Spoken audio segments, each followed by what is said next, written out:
Ine ngati president wanthu osauka woyamba muno Malawi mundilole kuti ndiyankhepo ziwiri zitatu makamaka kutamveka kuti President Lazarus Chakwera wakhazikisano Commission of Inquiry patapita sopano miyezi yochuluka chichitikireni ngozi ija ya ndege kuchikangawa imene idapha Malawi wochuluka kuphatikiza Vice President wa dziko lino Dr. Saulos Chilima. Siku limene ija lodandaulisa kwambiri, siku limene sitizaliwala pa 10 Juni 2024.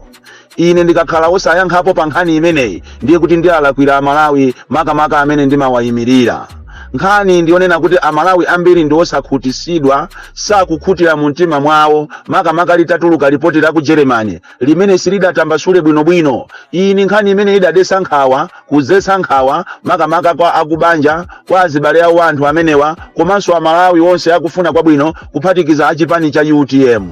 Ndipo izi zidafika poboyira kwambiri pamene mabungwe asidedi komanso Malawi First anaitanisa mademo, kapena aitanisa mademo pa 30 ndi pa 29 fete Okutobala kuti Amalawi aziwe chilungamo. Izi zapangisa kuti President Chakwera athamange poopa mademo potulusa Commission of Inquiry imene iyi. Choncho ndinganene mopanda mantha kunena kuti Commission of Inquiry iyi yakhazikisidwa poopa mademo. Chifukwa ili ndi dziko kapena uyu ndi sogoleri amene sapanga zinthu zokomera Amalawi amapanga pokapo akagunyuzidwa. Choncho sidedi ndi Malawi First itaopseza kapena italengeza kuti ipanga mademo kunchewu pa 29 Okutobala pamene soti nkape tinayenera kuti tipite pa amanda achilima tikapemphere kena kuti pange mademo munchewu pa 29 pa 30 kulilongwe. President Chakwera anachiona kuti chimene chindi chiopsezo ndiye anathamanga msanga ndikuchita Institute Commission of Inquiry.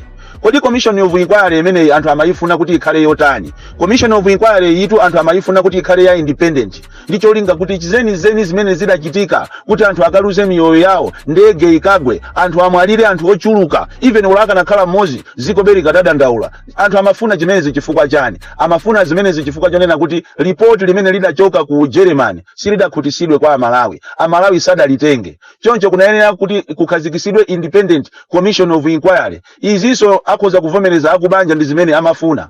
Koma lero chifukwa chokuti tili ndi usogoleri umene sumafuna kumva, sumafuna kulangizidwa, athamanga ndi kukachita Institute Commission of Inquiry mofuna kumenyana ndi nthawi ya mademo kuti mademo asachitike. Izizi zaoneka chifukwa choti anaziwiratu kunena kuti mademo amene akachitika ndiye kuti Malawi muno muona anthu aona monyekwe.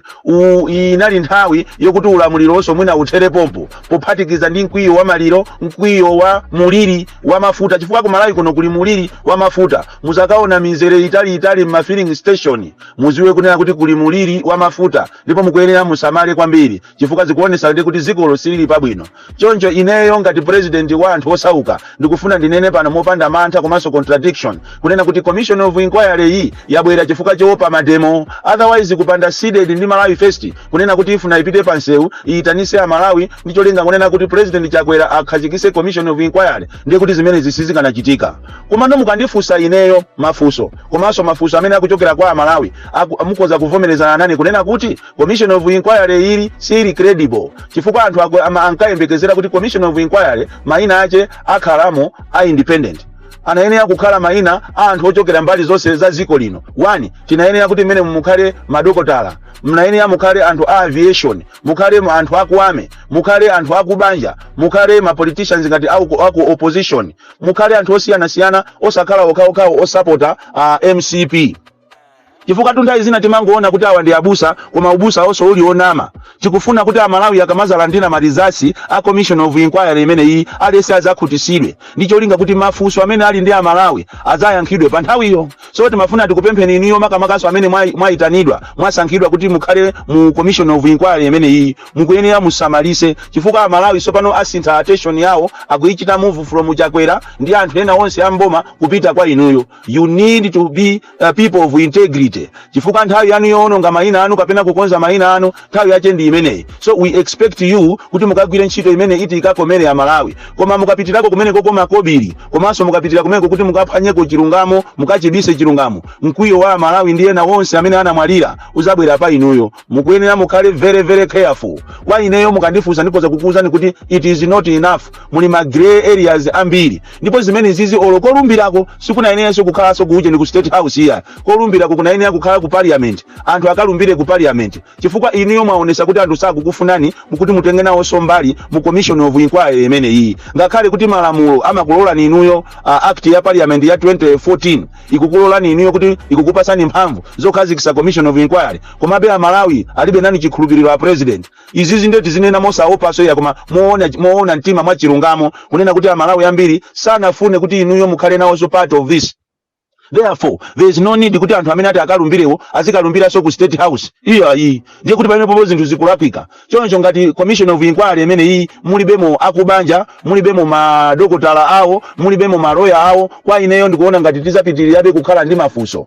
Ndi chifukwa chake ndikunena kuti inu amene mwasankhidwa mukuyenera musamalise kwambiri. Inde tithokoze kuti mmodzi mwa ife ngati omenyera maufulu wasankhidwa nawo ali imene mumu anamiwa. Tithokoze pa chimenechi. Koma zikanakhala bwino kunena kuti commission of inquiry imene iyi ikanagunda mbali zonse ndipo ikanayenera ikhale solidly independent pasapezeke so anyakanyaka ena chifukwa Malawi akuyembekezera kunena kuti even commission of inquiry imene ikhale kuti izikhala live pa TV komanso pa radio kuti anthu azikafusa mafuso anthuso azitha kupita komwe kujanduka fusa mafuso ochokera muziko muno komanso anthu azitha kuona anthu amene ali akakhale mu pa panelopo azikafusa mafuso anthu azimva chifukwa fuso lina loyamba limene anthu akuliyembekezera ndiyonena kuti kodi black box inapita kuti popeza minister of information ananena kuti black box ili safe ndiye report ijanena kuti black box munalibemo nanga zimene zili motani black box inapita kuti ndege akuti ati inafika ku Mzuzu president Chakwera ponena ananena kuti ndege inafika ku Mzuzu koma hii report likunena kuti ndege sinafike ku Mzuzu mafuso ngati amene wawa anthu akufuna akamve live osakhala zokuti muzika khala swati kumabisa palibe pozobisa. This is a public inquiry anthu azipita kumeneko anthu azimva anthu azikafusa mafuso ndipo inu amene mwasankhidwa inu muzikafusa mafuso kuti Malawi akhutire nawo choncho mukandifusa ine kunena kuti commission of inquiry imene mukuiona bwanji ndikuwuzani kuti ndiyipasa ma percentage ochepa kwambiri chifukwa chonena kuti sinafikire mbali zonse. Ine sindikuwaona mu opposition imene mujamo sindikuonamo ma MP ena mmene mujamo sindikuonamo anthu ena amachali chimwina mmene mujamo ayi sindikuonapo akufamily chifukwa akufamily anayenera kukhala involved kuti akadziwe cheni chimene chinawapha abale yawo. So Malawi ambiri mwandiyimbira mafoni kundifusa kuti mukuona bwanji kwa ineyo sindikuonapo china chilichonse cha nzeru sindikuonapo ndipo ndikatinati tilipase committee imene kapena kasankhidwe kamene ka percentage ni ma percentage ochepa kwambiri amene ningapereke kuti singakwane 100 singakwane so 50 chifukwa anayenera kuchita concert bwinobwino kuita na amachalichi kuita na azipani anthu asankhe anthu mayina achite submit osakhala president yonso ndiye so akasankhe mayina awo ndiyeza siyanapo chani ndikungopanga yekha zimene zonse komanso kokalumbira kuti kukhalanso ku state house imeneyo ndiyo sagwira. So Malawi panopa anachangamuka kwambiri amaona patali tithokoze amakhoti zulo agamulanso kunena kuti kalembera amene akubwerayi wazisankho pompo pakhale wa NRB komanso pakhale wa meki. Iyi ni nkhani yonena kuti iniyo azipani muonesese chifukwa ma centers ambiri ngakhale ma monitors yanu mulibe ma monitors yanu so ngati mwayikamo akungokhala ninjala osadya nanga akadya zokudya za ndanizo ndikugona zikhala bwa pakali panopa ma centers ambiri anthu ambiri akubwezedwa achinyamata mayina awo sakuoneka not so achinyamata koma anthu amene alembesa mu exercise imene iyi ya NRB mayina awo sakuoneka komanso amene akuchitidwa registered mayina awo akusowa data ikusowa after 2 or 3 days ikumasowa ndofunika inuyo au opposition musegule masowa anu kwambiri muyangane patali chifukwa kubera chisankho sama basiku lomwero it is a process. So mukuyenera musamale kwambiri ya opposition mukamapanga zinthu zanu mukuyenera muyangane patali kukuchitika za chinyengo zambiri choncho mmene alamulira akhoti muja ndiro yanu muonesese kuti kodi anthu odi akulembesa akulembesa anthu akuyenda maulendo atali kupita kwa DC kukafuna chanzika chawo chifukwa exercise imene iyi inali exercise ya chinyengo imene amangolembesa anthu adera lawo anthu ena ndikuwasiya. Iyi ni nthawi yokuti kuti iniyo ngati muonesese kuti ngati NRB sakulemba anthu ni nthawi yopita so ku court koma paja mmapanga mazi ali nkhosi vuto la opposition yathu yakuno ku Malawi takati kunena nthawi yonseyi wabakiri muluzi TV nthawi yonseyi antanyiwa nthawi yonseyi na madrama yo nthawi yonseyi koma mmango khala lero mukutamangira ku khoti mazi atafika mukhosi too late for mom. Vuto la opposition kaya anakupeperera ni mankhwala kaya au jena MCP wa ali ndi nyanga zikudabwisa kuti zinthu zanu mungumapanga pa ize choncho muzachita regret one day masiku akubwerawa zisankho mutaberedwa chifukwa awa kupanga zoopsa njira zobera azikonza zambiri koma mukugona ndi ajaena wankulu ameke amanya kuti sine wandale chipiki chake simwa chiona atavala t-shirt ya MCP ndi bareta uja ankanena kuti siye wandale uja. So musayembekezereko zabwino, chisankho ichi achikocha kale achikocha ngati sitisamala tizalira. Komanso pano pandi kupempheni nonse a Malawi tiyeni tikalembese, chifukwa tikolo tizingonena kuti iyayi sizikuyenda bwino koma osakalembesa sigwirayi. Tiyeni tikalembese nangati uyuyu ngati tikufuna kuti timuchose mwabwino tiyeni tikalembese, chifukwa akukhoti amambulasa agamula choncho kuti pamene pali wameki wa NRB akhale pompo. Ngati akukukanani kukulembani mumukakamire akulembeni mutenge chanzika chanu mulembese.